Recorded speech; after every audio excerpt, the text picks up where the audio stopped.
Welcome to the Free Flowing Health Podcast, where we invite you to embark on a transformative journey towards a healthier, happier, more fulfilling life.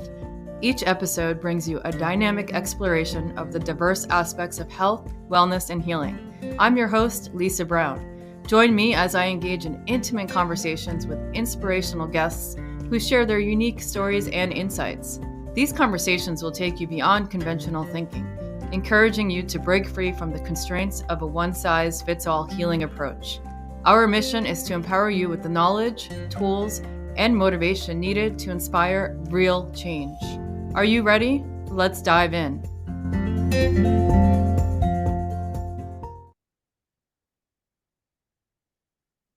Welcome to the show, Free Flowing Health.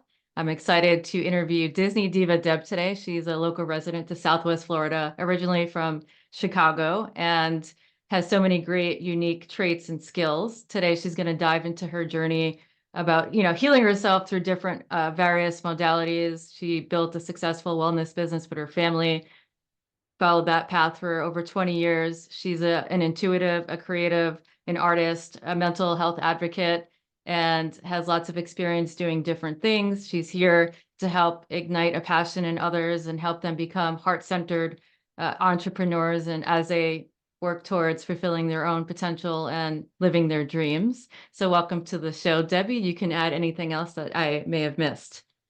Thank you so much. I am so honored to be here, Lisa, and I'm super excited. I grew up in the western suburbs outside of Chicago, so that I think fueled my love of art. For one, I was so fortunate to get to go on, school field trips to museums and art fairs and that type of thing. But when I was in grade school, I started to develop hay fever. And, my parents were into like natural things, so that was good. But I went to see an ear, nose, throat doctor.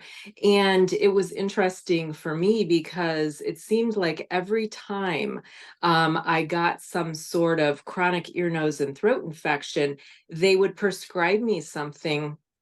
And then maybe a year or two later, by the time I took that, that particular item had now become something people could buy over the counter, which meant it wasn't really going to be strong enough for me anyway. So I did that for quite a while, and had the pollen and the mold and the whole deal, and a lot of sore throats as a kid and a lot of problems. And then when I was in my early 20s, prior to that, I had started college. And, with that, I was working full time, I was on student government at school, which was kind of a paid position. And then I had a retail job. And then I was taking a full load of art classes, and burnout set in really, really bad. To the point where I had like lost my voice. I knew I was burning the candle at both ends.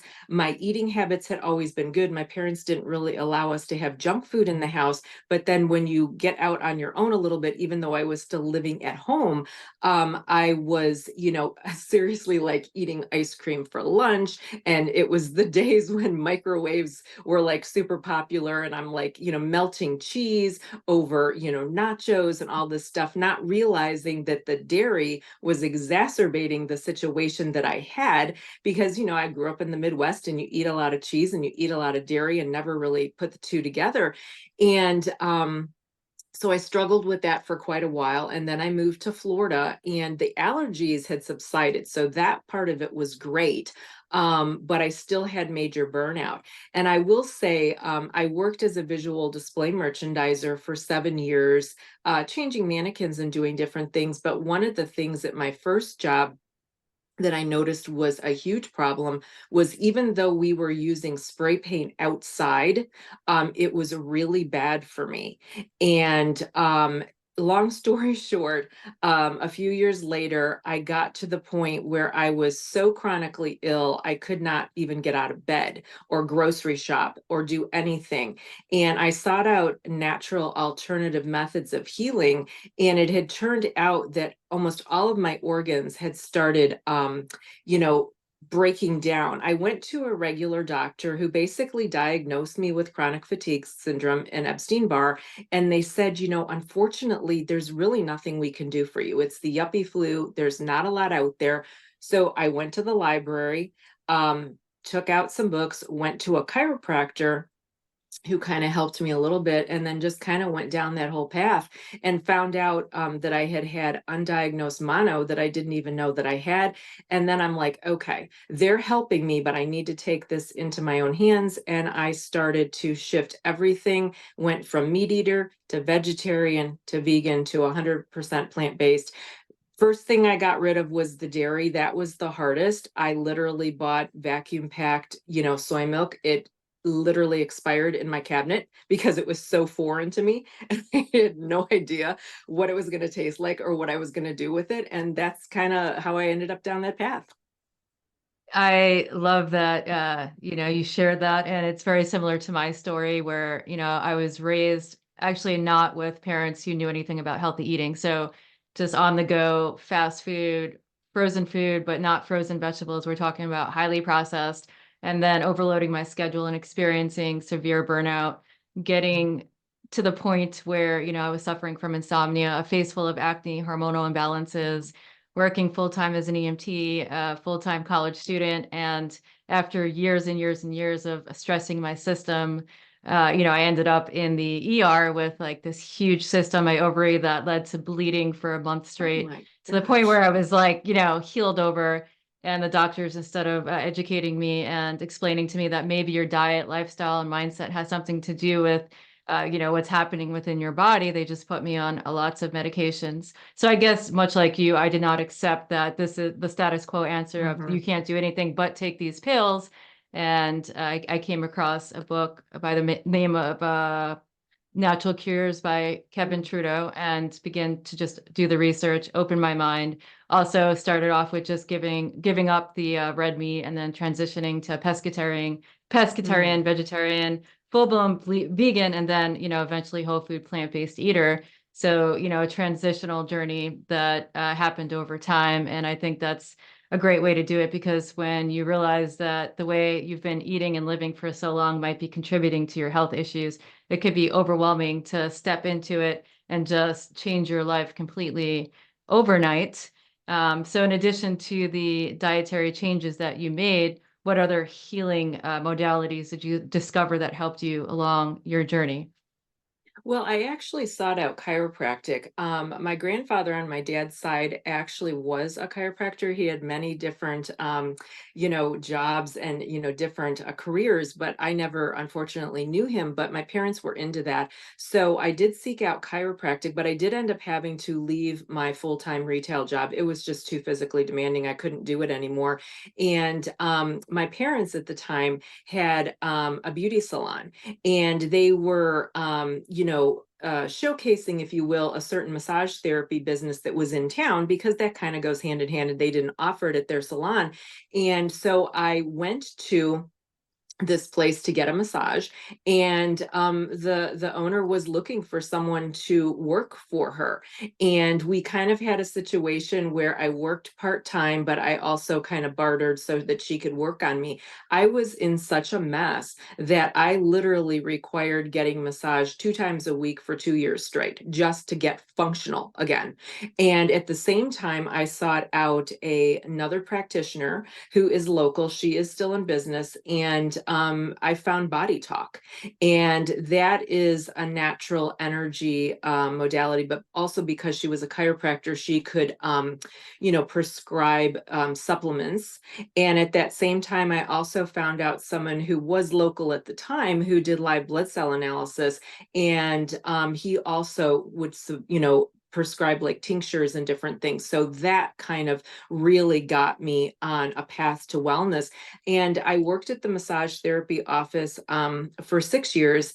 And then sadly, the new owner let me go. But in what am I trying to say? The way God works, I guess it is. It was all meant to be because my parents had just gotten rid of the beauty shop. My mom and my sister were looking to do something, and I had just lost my job. And so that 6.5 years actually was setting me up to help my family, open a wellness practice. And we did that for 17 years. And some of the services that we offered were Reiki, reflexology, of course, massage therapy. And at our last location, we actually had a Himalayan salt room. And that was amazing, getting that salt, because, salt lamps are awesome, but getting that salt into, your pores and into your body was incredible. So those are a lot of the things that I've done. And then on my own, I've found Qigong and EFT tapping have been really helpful, guided meditations and visualizations, and all of that to shift energy has really been helpful for me. Yeah, and there's like endless options out there, and I know that there's not a one size fits all approach, so it's always awesome to hear everybody's unique stories and what really worked for them. Can you speak to then how you incorporated art into your healing and how you use that current day maybe to help others through their healing process as well? Yeah, I always liked writing poetry. And I went through a couple of difficult things in my life, once in my kind of mid 20s, and then once in my later 20s. And both of those times, to process the pain that I was going through, I didn't just do journaling, I actually did poetry. So that was really helpful for me. And most recently, here in Southwest Florida, about a year and a half ago, when Hurricane Ian happened, we were without power for like 10 days. And, one day I was just like, kind of started just writing stuff down, like my feelings, because we were just starting to get information. We still didn't have television, but we were starting to get information coming in.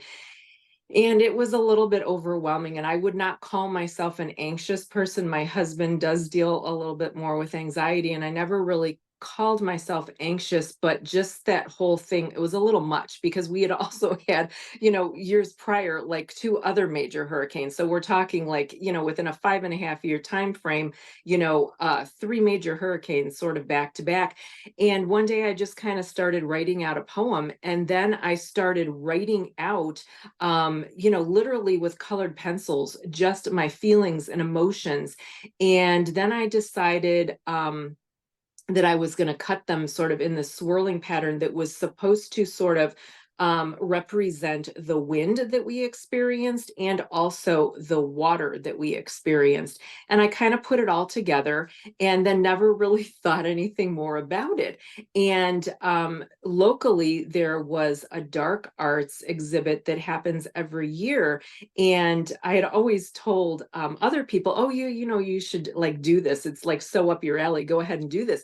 And it really didn't dawn on me that like I should be doing it. And in my typical fashion of being sort of a procrastinator and last minute person, I literally submitted my artwork, even without the poem, just the artwork, like 3 hours before the midnight deadline. And I'm like, okay, well, if it's meant to be, it will be. And then, sure enough, to my surprise, a couple of days later, the curator got back with me and said, I'm happy to tell you that you have been chosen to, exhibit. And when I met him in person, he actually said, at first I wasn't sure if your submission went with the theme of dark art, but then he said when you explained that you did it to process the emotions of something that we all went through, I was like, yes, this really does. And then I ended up putting the poem along with it and kind of explaining that as well. So I just feel like for me, that it's always been healing. And it's interesting to me, when I was doing some guided meditation with a practitioner that I follow, a lot of times things will come up that we haven't even thought of in years. And this one particular time, it had come up to me that as a child, I always used art to make other people feel better. I was always making cards for kids that I knew that maybe had to have a procedure done and were in the hospital or had something happen, or a family member. And I was like, wow, I always used art to help make other people feel better, whether I was like writing them a poem or making them a card or painting them a picture. And then it all kind of gelled for me. Yeah, and interesting because art can come in many forms. Like for me as a food artist, and bringing, being in that flow state and creating, and really just connecting to that source energy and allowing it to flow through me also impacts the lives of others when I present them with plant-based food that's not only, nutritious and nourishing their temple and their vessel, but also, showcasing the vibrant colors and the textures and the flavors and all of that. And, for other people, it can be through the spoken word, it can be through visual storytelling, it could be a number of different things. But I think it all boils down to allowing ourselves to be in that flow state, and allowing spirit, whatever it is that you believe in, whether it's the universe, God, or you're, connected to a particular faith, to allow that to flow through that, and to open our hearts so that we can align with that higher purpose and our soul mission. Can you speak to that a little bit, if that's something you believe, or if, I'm just making that up? Oh, no, no, I absolutely believe it. I mean, I believe that we are all born creative. Mhm.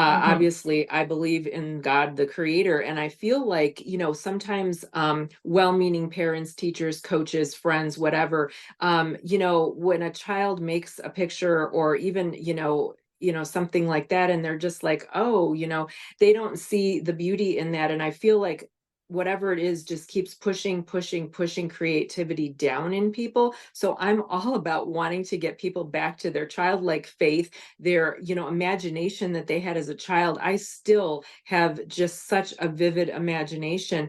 And it saddens me so much that, people were maybe told by someone, oh, you're not creative. Walt Disney is my muse, and he was told he wasn't creative. So go figure. I mean, so it's just, or you take J.K. Rowling or any of those people, and it's just, it saddens me. But absolutely, I believe that when we do get into that flow state and like a meditative state, that God will speak through us, and that it will open up things. And I'm all about wanting to get people aligned with their true authentic self, and unblocking creativity and moving stagnant energy. Yes, I'm all about that as a Kundalini yoga teacher, as a meditation teacher, as somebody who tries to instill mindfulness practices, and that can look like different things once again to different people. It's about moving mind, body, and spirit. Energy gets stuck. I'm sure you read the book, The Body Keeps the Score, and a lot of people don't realize that they're carrying around the heaviness of other people's words, and from conditioning, they've blocked themselves, from their true creative source and their own power. So much like you, I'm on a mission to help people rediscover this energy that lies within them, so that they can live a heart-centered life and begin to take the steps toward the life that they imagine, creating a greater level of health, happiness, wealth, whatever it is that they want to call in to their realm of existence. Can you talk a little bit about your obsession with Walt Disney? Yeah, I mean, I was just saying to Lisa that my parents, grew up in the kind of like the Mickey Mouse era age of that Mickey Mouse television show. And, they took my sister and I to Walt Disney World in Florida. Actually, I forgot to tell you, they took us to the visitor center before it ever even opened. So I have that memory vaguely of the visitor center before it opened. But a couple of months after it opened, they took us to Magic Kingdom, and I've been so fortunate. My family got to walk across the stage for the 25th anniversary holding a sign. They had people there for different decades representing at different shows that they had. I just recently went with my husband for the 50th. We caught that while it was going on. And yeah, I mean, he is my muse. And I feel like, The other thing is too that one of the other books that I read, one of the first books that I got was You Can Heal Your Life by Louise Hay. And I think that there's so much to be said about the mind-body connection. And I feel like that if somebody can find somebody that is a muse to them, whether it's an author, writer, musician, music is so, excuse me, so healing as well, that if you can find something that you can tap into. And my spare room that I call my craft and creative room is like a life-size vision board. The walls, ceilings, floors, everything is covered with inspirational stuff, not all Disney, but all inspirational stuff. And I feel like too, when you go to those theme parks, and we're big Universal fans as well, we like Harry Potter too, but that what Walt's whole thing was getting people out of reality for a little while, getting them away from what's going on in the real world for a little while, just to, be a kid again. And my favorite quote with his is basically that adults are just kids grown up. So if we can Oh, I tap love that. back into that, I think that, healing can take place for sure. Yeah, and I've never been to Disney, and I was telling Deb that I might be going in about a week or so since I'll be in the area. Yay. And it's exciting. It's exciting just to see people's passion for Disney and like, I guess, being transported to another time space reality and moving away from the mundane, even if just for a weekend or a few Yeah. hours. Sounds pretty enticing. Yeah. One of my muses, even though I've never met him, Dr. Wayne Dyer, one of his Yes. quotes that really lives in my heart is, not to die with your music inside of you. So Hmm. whether we're speaking about, an actual artist who that is their form of expression, or somebody who just has a message, which is every single one of us, to bring to light, to bring to the world, I think that's beautifully said, that like, we can't wait until the time is right. There's no perfect moment, and that every single experience that we've had to date, whether, at the time was viewed as a burden or experienced as a tragedy, is an opportunity for personal growth. And it really, for me anyway, has all started with mindset and how I perceive the world around me and how I can reframe my thoughts to really begin to feel differently and then take action based on those feelings. Is there anything that you'd like to talk about in that realm? I mean, I definitely believe that there's purpose in our pain, that, nothing is wasted. And you've probably heard the little cliche sayings, but like your mess becomes your message, your test becomes your testimony. And, I do believe that. And it's hard because, I know people, that have been through a lot. I've been through things, but not as bad as other people, have been through. I tend to be a glass half full person, very optimistic. That doesn't mean that I don't get affected by like what's going on in the world. I try to be informed, but kind of keep my distance, just so that I can, send out good vibes or pray or that kind of thing when something tragic in the world happens. That's sort of unavoidable. But yeah, I absolutely believe that nothing is wasted, and everything that we have been through, good and bad, has brought us to this point right now. And if, like you said, we can change our mindset and change our perspective around it, and try to see the goodness, because there is a ton of goodness, and there's so many people out there like yourself and others that are doing amazing things in the world, trying to bring this message out there, that we just need to keep those vibrations up, and just realize that God wouldn't have allowed it if he didn't have a reason to allow it. It doesn't mean that he is happy with what's happened in any particular person's life or any particular circumstance, and that's really hard to wrap our heads around. But I grew up in a home where faith was at the forefront, and I still believe that today, even with things that I've been through, my husband's been through, the world has been through. And I just have to keep everything faith forward. And I also believe the people that are heart-centered, that have a mission, that are aligned with their purpose, are the ones that are really making a difference in the world right now. And yes, life is going to happen. I'm glad that you brought up that, there are challenges are going to affect us, and that this is a practice. It's a practice to, be able to maintain a state of equanimity, to be able to do the work so that you can show up for others.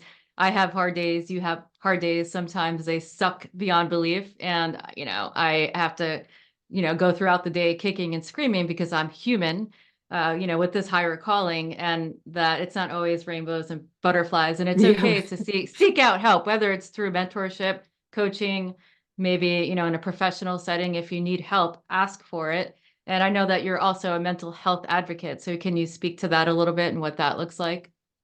Absolutely. Ever since I was in junior high, a very dear friend of mine was, always kind of like saying he didn't want to be here. And he was, kind of, exhibiting, concern to me even as a youth. And that's when my advocacy really started. And, happy to say he's okay. But that was, a passion for me. I grew up in a law enforcement family. So, I would hear certain things, and, I think that maybe played a part into it. But, I've always been an advocate for suicide education and prevention.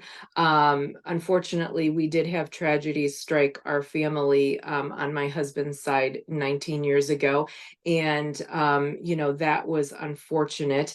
But a couple of years ago, I decided to get nationally certified as a mental health first aider for youth and adults, because I really feel like it is important. I feel like with the pandemic that we went through, and especially here in Southwest Florida, with the weather issues that we've had the last couple of years, that children specifically have had a lot to deal with, more than I ever had to deal with, more than you ever had to deal with in school. And I think that I am so happy that our local health system has partnered with the school district, and that there are options here in our community, as is other communities. And I just feel like, that is something too. I was so passionate a few years ago. Locally, they were talking about cutting art and music in school. And I don't even have children, but my husband's worked for the school system now for 26 years. My aunt was in the school system, my brother-in-law, a lot of people. And I wrote a letter and said, it is imperative that we keep art and music in school. You can't just have the kids doing book work all the time. I mean, as it is, recess was getting cut, PE classes were getting cut, that they weren't being required at a certain grade level. And, such an advocate for keeping art and music in the schools. One, because I think it's a creative outlet for kids, even if they don't think that they're creative, it's a creative outlet. And two, that mental health is just so important in our youth, just so important. Yes, it is indeed. And like, as you mentioned, between the pandemic and just, the state of the world because of politics, or, disasters that hit home like Mhm. Cat 5 hurricanes, I can't imagine what it's like to be a kid now, even with the access to social media and, the option to numb out or distract themselves, or even the messaging like behind, not only what's on television, but nowadays, what's going on with just social media. And I know that the incidences of mental health disorders have gone up, and I think suicide rate as well. And these kids, it's they need to find an outlet other than just scrolling on the phone, or, putting on these filters and focusing on this way of connecting with people through the internet. Can you speak to that a little bit? I mean, I think that, excuse me, we are in what they're saying is, epidemic proportions of Mhm, isolation, and that's mhm. for all ages. And I think that if I was a student right now, I would love social media, because, again, I was always in the art classes and, always in the creative stuff. But I think you have to be so, so careful with that. I mean, I don't even know if I knew the term bullying, when I was in school, but that is, obviously been going on for decades. And now you have that whole other aspect of bullying via text messages, via, people posting stuff, and this whole cancel culture thing, and this whole everything. And I was watching this special the other night, and Dr. Phil is getting into prime time, and he's doing a lot around the family. And he was in a school talking to students about what to look for things where children might be sort of displaying behavior that isn't maybe helpful or healthful. And they were saying that they're afraid, like they pulled, students from all over the US, and like they were afraid to say something. And even parents and teachers, like if they saw something, they say, if you see something, say something. And I think that he's on this mission to try to get the PTA, the parents, the teachers, the students, to look for signs, because there are so many people struggling. And I think social media can be an amazing thing. My husband chooses not to really be on it. He has an account. He really doesn't go on it, but I go on it because I want to stay connected to people. I want to meet new people. I think it's amazing that we can be connected to people all over the world. I think that parents need to monitor what their children are doing for as much as they can. And even myself, if I'm going to go on social media, it's so easy, even if you're watching something fun, like on TikTok or whatever, and you're watching something, to spend too much time on there. And I really sometimes will literally put a timer on, and I'm like, okay, I'm done on social media today. I just think that nowadays, with so many different foundations, organizations, movements, podcasts, everything that's out there, it can be a really great tool. We just have to be careful. Right. And it can also be information overload, but choosing with Yeah, intention and limiting yeah. your time, just monitoring how the information is being received and so forth and so on. I don't have children. You don't have children. I can Mhm. imagine what the struggle is for parents. Hopefully we can bring them messages of healing and maybe guide them towards taking some of the steps towards self-care so they can even, show up fully and be able to support their family and in particular their children. So on a daily basis now that you've been on this healing journey, whether, through the plant-based eating and all of the different modalities you had mentioned, what is part of your daily routine now that I you mean, find I've useful and yeah, helpful? Yeah, I mean, I followed a lot of people. You mentioned Wayne Dyer, and a lot of that whole kind of group of people. There was something that I heard a couple years back that Jack Canfield mentioned, and it's called the Power Hour, and it's 20 20 20. And he's suggesting, 20 minutes of meditation or something to that effect, or journaling, 20 minutes of movement of some sort, and then maybe 20 minutes of inspiration, whether that's reading, listening to a podcast, watching inspirational, something on YouTube. So I try to do that. I've gotten into this thing where basically, because when we get up in the morning, that's kind of like the time that we're most receptive for doing like meditations and stuff like that. So I try to start with some sort of guided meditation. I follow a lot of intuitive artists and a lot of intuitive healers online. And of course, there's apps and stuff like that, like the Chopra app and different stuff like that.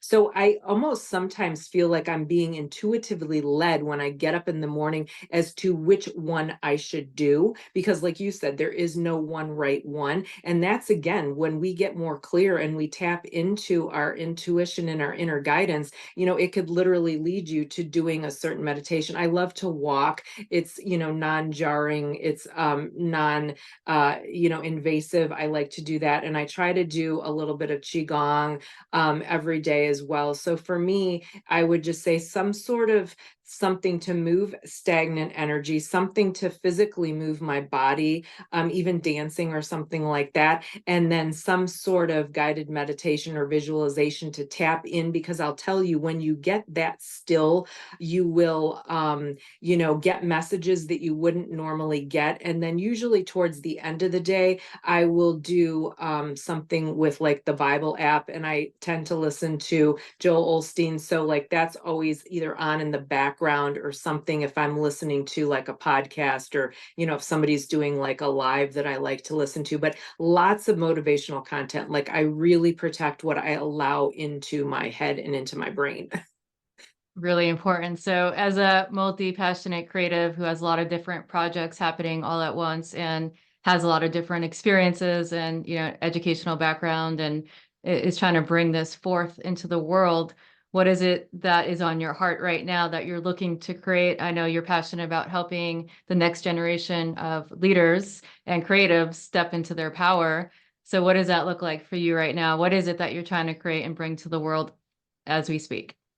Well, what I've been doing is doing a lot of different certifications for stuff that I've been wanting to do. So that was my personal choice. And I've been doing a lot of lives on Instagram. A lot of times I will repurpose the content to other platforms, but that seems to be the one that I've been enjoying the most. And at some point, I've done one where I brought somebody on, but I want to start bringing on other multi-passionate creatives, plant-based culinarians, artists, healers, performance artists, people that are writers. I know a lot of people who've written books. I'm working on like 4 books. Originally, it was just one, but then I got this download to do a children's book, which I didn't really even see coming. And one about different plant-based things, one about business.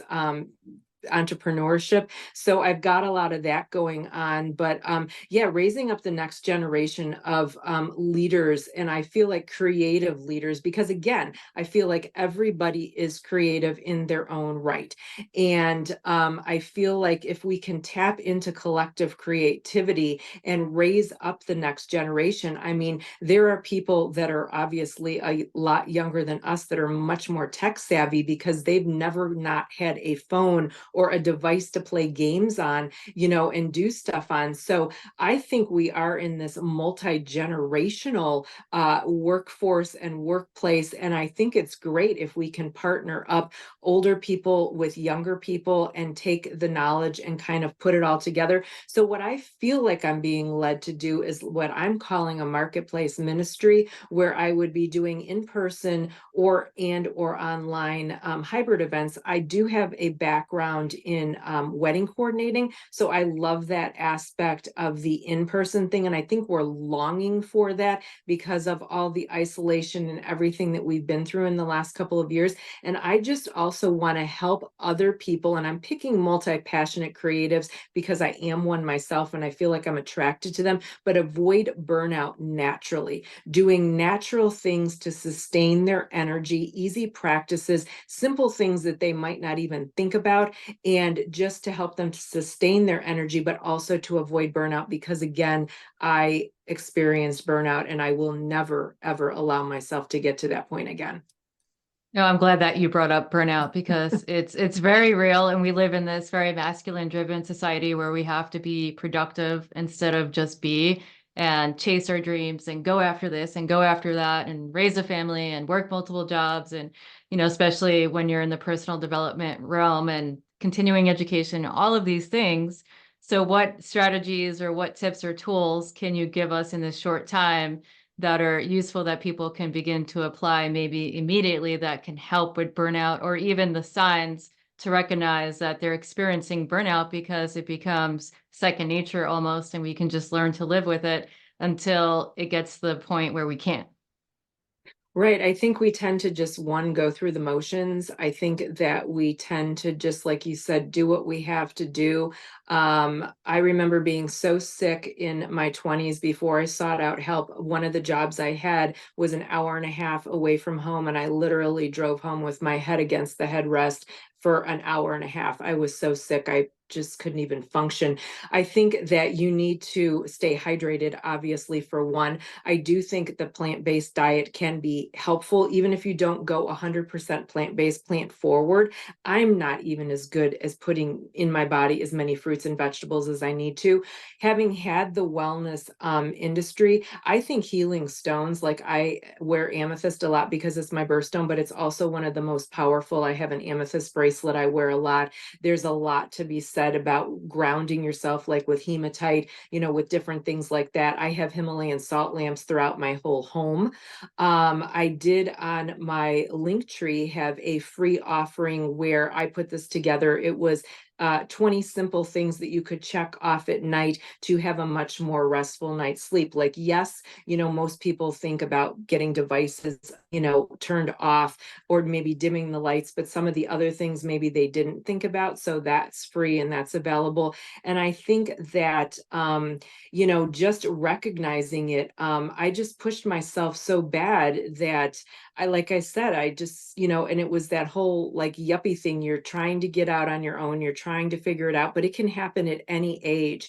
And I think that the more people realize when they're tired, listen to their body. When they are, headachy or feeling yucky, maybe their stomach or something, like listen, like what is your body telling you? That's kind of like what body talk is. That's kind of like what, You Can Heal Your Life is about, the whole mind body connection, and just being aware of what you're allowing in and what is triggering you. We didn't really hear that word trigger warning, up until, maybe a couple years back in society. But even like, images of, stuff on TV, obviously when 9/11 happened, that's what I think happened for all of us.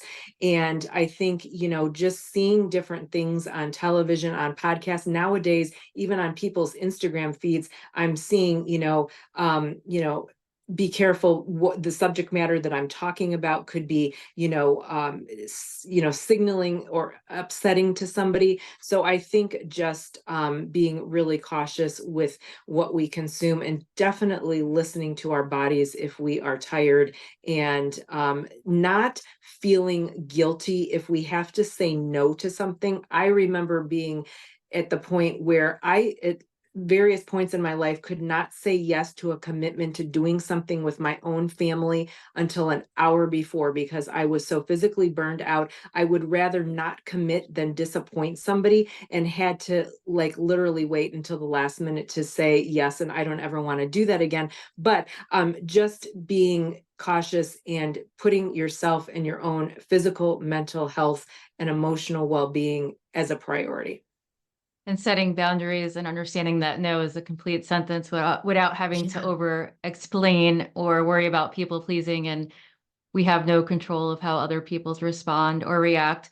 So I think it's important to fill up our own cups, as cliche as that sounds, and to ensure that we're getting the help we need, taking the time that we need, reassessing what we're taking in visually, if we're overstimulating ourselves with caffeine, if we're just going through the motions and feeling apathetic, that it's okay to create space and time to figure out what it is we need. And that does involve, becoming intuitive and allowing yourself to really truly hear and feel the messages that the body is trying to communicate before it continues to create even greater dis-ease within the body. Because I'm a believer that there's a huge emotional, or psychosocial impact when we ignore the messages. And, eventually it might lead to something much worse if we don't care for it before it gets to the point where it's totally out of control.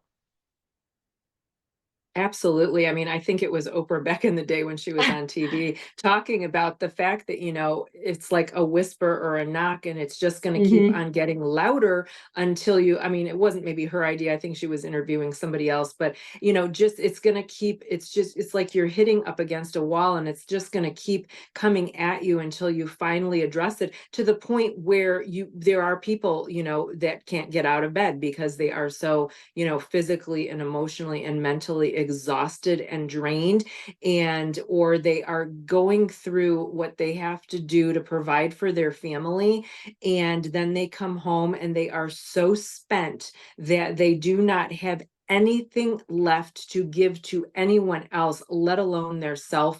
And we cannot continue to live like that. I mean, it's just not conducive or helpful for anybody. Right. And awareness is the first step. So anybody who might be listening to this, definitely check yourself, ask yourself the hard questions. It's okay. It's okay if you're struggling or suffering in some way and need to, begin to create an action plan or put some strategies into place so that you feel good, you're worth it. Give yourself some permission to be easy with yourself and know that burnout is pretty common, it's real, and that you can heal from it. That's the message that I want to leave with people. And I guess one of the last things I'd love to talk about is, creating business or creating something from a heart-centered space. I think you mentioned that in one of your talks recently on Instagram. So what does, leading with the heart mean to you? And yeah, if you can just expound on that philosophy. Yeah, it's interesting. When we had our Massage therapy business, we ended up kind of rebranding several years in, and we went with a heart, and we did green for the heart chakra. And there's a lot of, different videos you can watch to kind of align that. But I think that whether you call it faith forward, whether you call it spirit led, whether you call it heart centered, that you are in alignment with your calling. And I believe that everybody has a calling of some sort. And I feel, again, like people are blocked and they don't know their calling or their purpose. I don't even know my whole purpose, but I'm open to it. And I think the more stuff that I do to get my body as a vessel, like you said, prepared for that, the messages will come through. And I think that if we are in alignment with what we feel like we're supposed to be doing, not what somebody told us we were supposed to be doing. And it's interesting too that people go to school for certain things, like maybe it was in their family line, or, you're going to be a doctor, you're going to be a lawyer, you're going to be this, that, or whatever. And then they come to find out that maybe that wasn't what their dream was for themselves. And I feel like, I tend to be like this blue sky, big dreamer type person, but I think that there's a lot to be said about that, because I do feel like in some instances that if people aren't in alignment, that's when the illness, the fatigue, the depression, the anxiety, the frustration sets in, because they aren't in alignment with what they're doing. So let's say you can't walk away from your job, or you can't maybe go out and start something. You can do something. You could go Mm-hmm. live on Instagram. You could make a post. I just recently started writing articles for LinkedIn. And then also, like, because of whatever algorithm it is now, they're asking me to comment on some of their posts, as a contributor. And again, I always like to write. I had a blog when we had our family business. I've had Facebook groups since Facebook was introduced to me, around, plant-based eating, around motivation and inspiration, around decorating on a budget, because again, I, have that fashion decorating background. So you can do something. You can, draw. You could go out on a walk. You could play with your kids. I love Play-Doh. When my nieces and nephews were younger, I loved to get into Play-Doh and stuff like that. Finger painting. It sounds ridiculous maybe to some people, but I mean, it's an expression where if nobody else looks at it, it doesn't matter. You could literally film yourself on Zoom, or on some sort of an app, and never even show it to anybody, because it's cathartic. But you could, put it out there if you wanted to. So I think that there are all forms of creativity. And I think that to partly avoid that burnout, you need to get back to what it is that you are being called to do, whatever that is that you feel like you have a passion for. They say, like, when your passion and your interests kind of meet, that's sort of like the sweet spot. Right. And it's never too late. So I want to get that across. And like you had mentioned, there's always something you can do. Sometimes we lie to ourselves, or we make excuses that there's not enough time, or I'm too old. I know that by 23, I had a full career as an EMT, an emergency medical technician in New York City. I had an advanced degree in forensic psychology, which I never put to good use. I was planning on joining law enforcement, but with my anxiety issues back then, that would have been a disaster. And that it took many, many, what feels like lifetimes at this point, to discover my true passions of, helping people through fitness. So getting certified as a fitness training, through health coaching. So I got certified as a health coach. Same thing goes with yoga and meditation. And, not only experiencing it firsthand, but like taking the time to really educate myself and get the professional education and get certified in a various different things that interested me. Then going on to do a culinary apprenticeship at the Natural Mm. Gourmet Institute, creating a business called Free Flowing Health, which is the umbrella term for a multi-creative, passionate person like myself to incorporate, different modalities into what I'm doing on a daily basis. Obviously, now my primary focus is, instilling love through the art of creating delicious plant-based cuisine, but it's so much more than that. So just like you, I want to motivate people to like really begin to take the action steps. I don't care if it's just one day a week where you set that time and schedule it in your phone, and you start moving towards your heart's desires. You start taking the steps so that eventually you can create whatever it is that you're looking to create. Did I miss anything there? No, I think that that's right, because I feel like if you do take a step that you're telling God, universe, whatever it is, again, that you believe in, that you are ready and that you are open and you are giving permission to yourself to explore it, and basically giving a yes, like you're putting it out there that, yes, I'm open, I'm willing. And then I do think, again, with the law of attraction type of thing, which I'm sure, a lot of people are familiar with, you will draw in those resources. If you say that you are ready, you're going to draw in the opportunities, whether it's at a networking event, somebody's a friend of a friend, you're going to draw in things. And then again, I just feel like we aren't even using our brain to the capacity that we should be or could be. And that, there's so many untapped things that we have at our disposal that if we just kind of say yes, then we're giving permission to allow those things to be attracted to us. Right. The power of saying yes will open up doors and the universe will begin to conspire. So anyone who's listening, please do take that writing course, take that yoga class, do whatever it is that you've been putting off for so long. I often talk about death. I'm also trained as a death doula, and it's something that I've Mm, been passionate about. A lot of people, they like to associate negative connotations, but for me, it's just a different state of consciousness. It's inevitable. We are all human here and going to share in the experience of dying. I've watched my mother die, and as well as other mm, family members, and I was able to be fully present because of that course that I took, working as an EMT and experiencing at the age of 18 lots of mm, tragedy. Watched my stepmother die when I was just 13 from mm. alcohol poisoning. So it's just an inevitable aspect of human existence. I believe that we're really just spiritual beings having this temporary experience in these meat suits, no pun intended, as a vegan chef. And and, and that really, for me, like that term memento mori is just a reminder, like a real reminder that like this is not going to last forever. So let's get rid of the fear of failure, the fear of judgment, the fear of not being enough, not knowing enough, and just get out there and do it, because your voice matters. You do have a divinely inspired mission, a purpose, and the people, they're just out there waiting to align and connect with you. So I know that's my message. It's so much more than just, oh, I'm a vegan chef. And I'm hoping that people can find the courage to begin to step, onto their personal paths that the universe, God, whatever has laid out for them, and just move in the direction of their higher soul calling. Absolutely. I think that that's it in a nutshell. Seriously. I mean, I do believe all of that. And I think you are on a wonderful mission. And I'm super excited to see where it takes you. And like you said, we're not just one thing. And I'm like that too. Don't want to be boxed in. I kind of label myself as an artist, but I'm much more than that. And we aren't, what our profession is. We are, children of God. We are, like you said, spiritual people having a human experience. And I think it's exciting that you're, bringing more awareness to this.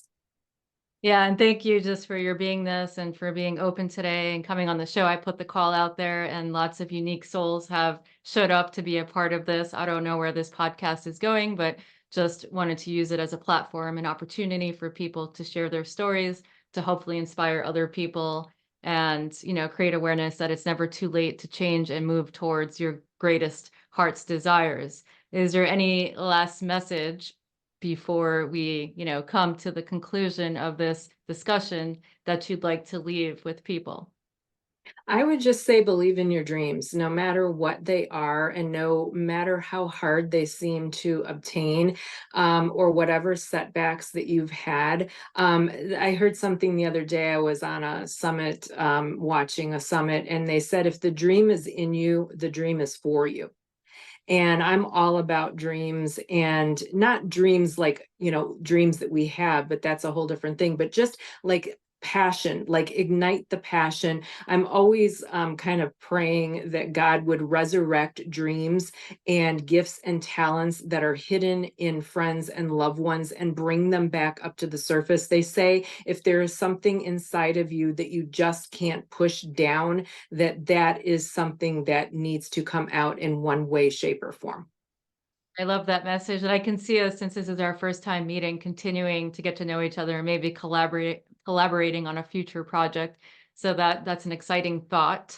The last question is, before you tell people how they can contact you and get in touch, is when you hear free flowing health, what does it bring up for you? How do you define it? What does it mean to you? Just whatever comes up intuitively that you'd like to share with the audience when you hear free flowing health. Yeah, I just think having vitality and energy to do the things that we want to have, good health, not just, status quo health, like good health, and to have good relationships and to just be our best possible version of ourselves with ease. It's not a struggle. One of the ladies I follow does some energy work, and she's actually a financial coach, but she always talks about the masculine feminine balance. And we have all of that.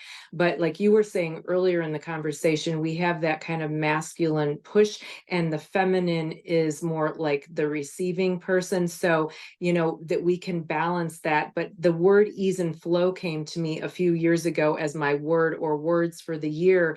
And I just feel like that if we just didn't have to struggle so hard, I don't think we're meant to live in scarcity. I don't think we're meant to live in lack. I don't think we are meant to live a status quo life. I just feel like things would flow through us more easily if we would just lay down the struggle.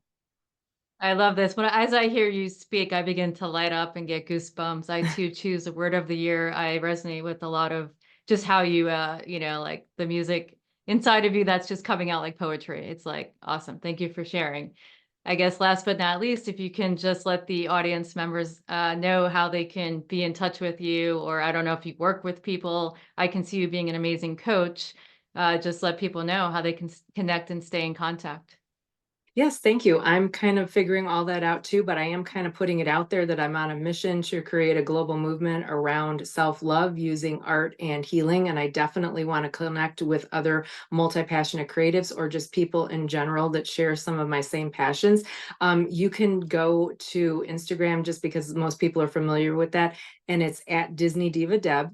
And that will have my link tree with the free offering for the Sweet Dreams nightly checklist and other things. And that goes to all my other platforms. At the bottom of my link tree, I actually have a survey, and I want to find out what other creatives are looking for. What do you want me to talk more about? I'm always asking about that when I go live on Instagram. Like, put it in the comments. Like, what do you want me to talk about? Because I can talk about so many different things. And my future, hope is to start doing some local in-person events like retreats and kind of, like I said, working with other multi-passionates, but also would love to work with youth, in some way, shape, or form too. I love that, and that's on the top of my mind and heart as well, to put on retreats. So who knows, maybe again, there might Yeah, be a collaboration in absolutely. the future. Well, I just want to thank you for your time. Thanks for showing up today, sharing all of your insights. It was much appreciated. I really enjoyed our discussion, and I'm sure that you'll be on a future episode to dive even deeper. So thank you again, Deb. Thank you so much for tuning in to the Free Flowing Health podcast. Your support means the world to us. Help us grow by leaving a positive rating and review. Make sure to subscribe, like, and share this podcast. If you'd like to stay connected, you can find me on social media at Free Flowing Health or visit my website directly, freeflowinghealth.com. Wishing you a happy, healthy, and fulfilling life. Till the next time. This podcast is intended for entertainment and informational purposes only and should not be considered legal, health, or professional advice. We are not responsible for any losses, damages, or liabilities that may arise from the use of this podcast. This podcast is not intended to replace professional or medical advice. Views and opinions expressed by the guest are those of the guests and do not necessarily reflect the view of the host or the Free Flowing Health team.